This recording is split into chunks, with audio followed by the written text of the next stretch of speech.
তাদের জন্য আতঙ্কজনক আসামির নাম ছিল মামুনুল হক। 3 বছর পর্যন্ত আমাকে কারাগারে বন্দী করে রাখা হয়েছিল। 21 সালে ভারতীয় আধিপত্যবাদের বিরুদ্ধে কথা বলতে গিয়ে 1,500-এর বেশি আলেম ওলামাদেরকে বিগত ফ্যাসিবাদী সরকার গ্রেফতার করেছিল। তার মধ্যে সবচেয়ে তাদের জন্য আতঙ্কজনক আসামির নাম ছিল মামুনুল হক। 3 বছর পর্যন্ত আমাকে কারাগারে বন্দী করে রাখা হয়েছিল। 2024 সালের 3রা মে মুক্তি পেয়েছিলাম, তবে সেটা ছিল শুধু বাহ্যিক মুক্তি। মুক্তি দেওয়ার আগে তারা আমার নাকে রশি বেঁধে আমাকে নিয়ে তামাশা করেছে। ছেড়ে দিয়েছে, কিন্তু নাকের মধ্যে রশি বাঁধা ছিল।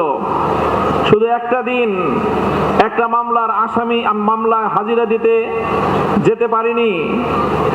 আবেদন করেছিলাম যেন জামিন বহাল রাখা হয়, সঙ্গে সঙ্গে জামিন ক্যান্সেল করে দিয়ে গ্রেফতারি পরোয়ানা জারি করা হয়েছিল।